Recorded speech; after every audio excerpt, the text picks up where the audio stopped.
Hello students, कैसे हैं आप सब। आज हम हमारे हिंदी के टॉपिक पदबंध के बारे में चर्चा करेंगे कि पदबंध किसे कहते हैं। पदबंध जब एक से अधिक पद मिलकर एक व्याकरणिक इकाई का काम करते हैं तब उस बंधी हुई इकाई को पदबंध कहते हैं। जैसे सबसे तेज दौड़ने वाला घोड़ा जीत गया।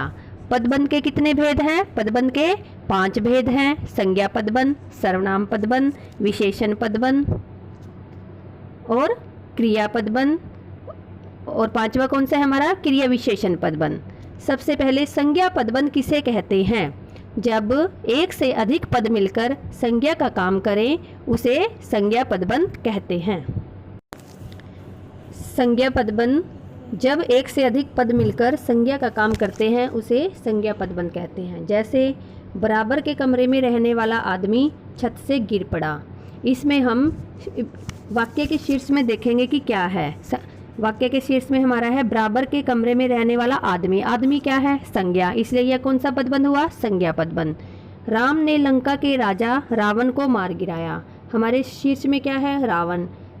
रावण क्या है? संज्ञा, तो ये क्या है? संज्ञा पदबंध। इसलिए इन ऊपर वाले वाक्यों में लाल जो छपे शब्द हैं वो सभी संज्ञा पदबंध हैं। आगे देखिए सर्वनाम पदबंध। जब एक से अधिक पद मिलकर सर्वनाम का काम करते हैं उसे सर्वनाम पदबंध कहते हैं। जैसे गुलाब की तरह मुस्कुराने वाले तुम आज रो क्यों रहे हो। तो इसमें हमारे शीर्ष में क्या है? तुम क्या है? सर्वनाम शब्द, इसलिए ये कौन सा पदबंध है? सर्वनाम पदबंध। शेर की तरह दहाड़ने वाले आप आज चुप क्यों हो। तो इसमें आप क्या है? सर्वनाम पदबंध। तो इसी से हमारा सर्वनाम शब्द, तो इसी से हमारा पता चल जाता है कि ये सर्वनाम पदबंध है। तो इसमें इन दोनों वाक्यों में लाल छपे शब्द हैं वो सर्वनाम पदबंध है। तीसरा हमारा विशेषण पदबंध। जब एक से अधिक पद मिलकर किसी संज्ञा की विशेषता प्रकट करे उसे विशेषण पदबंध कहते हैं। जैसे तेज चलने वाली गाड़ियाँ प्रायः देर से पहुँचती हैं।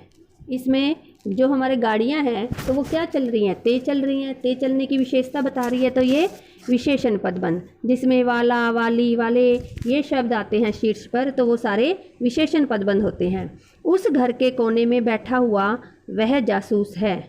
तो जो जासूस है वह कहाँ बैठा हुआ है? उस घर के कोने में, तो यह विशेषता बता रहे हैं, तो इसलिए ये विशेषण पदबंध है जी। चौथा हमारा है क्रिया पदबंध।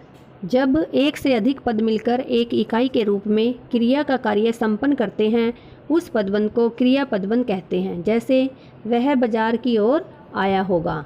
तो आना उस बाजार की तरफ आना, उसकी आना है क्या है? हमारी क्रिया। तो यह कौन सा पदबंध हुआ? क्रिया पदबंध। मुझे मोहन छत से दिखाई दे रहा है। दिखाई देना क्या हो गई? क्रिया। तो ये कौन सा पदबंध है? क्रिया पदबंध। नाव नदी में डूबती चली गई। जो नाव है वो डूबती चली गई। डूबना क्या है? क्रिया। तो ये कौन सा पदबंध हुआ? क्रिया पदबंध। अब दरवाज़ा खोला जा सकता है। खोलना क्या है? क्रिया। तो ये भी हमारा क्रिया पदबंध हुआ। इन वाक्यों में जो लाल छपे शब्द हैं वो सभी क्रिया पदबंध है। क्रिया पदबंध की एक विशेष पहचान ये है कि जो वो क्रिया पदबंध है, क्रिया है, वो हमारे वाक्य के अंत में होगी। जैसे आगे देखिए क्रिया विशेषण पदबंध। क्रिया विशेषण पदबंध में जो पदबंध क्रिया विशेषण के रूप में प्रयोग होते हैं उन्हें क्रिया विशेषण पदबंध कहते हैं, अर्थात जो क्रिया की विशेषता बताते हैं।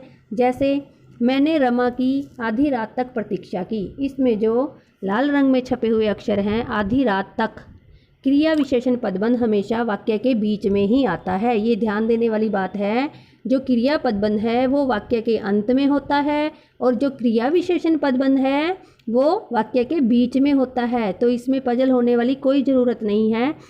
मैंने रमा की आधी रात तक प्रतीक्षा की, इसमें आधी रात तक क्रिया विशेषण पदबंध है। दूसरा वाक्य है उसने सांप को पीट पीट कर मारा। उसने सांप को पीट पीट कर, तो पीट पीट कर लाल शब्दों में दिखाया गया है। ये आपका अंडरलाइन किया हुआ आएगा पेपर में, तो ये क्रिया विशेषण पदबंध है। तीसरा वाक्य है वह गेंद की तरह लुढ़क कर छत से गिर पड़ा।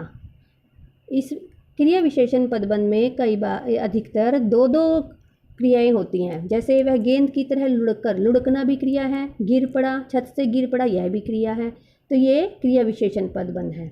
कुछ लोग सोते सोते चलते हैं। सोते सोते क्या है? क्रिया विशेषण पदबंध है। इनमें जितने भी ये लाल छपे शब्द हैं सभी क्रिया विशेषण पदबंध है।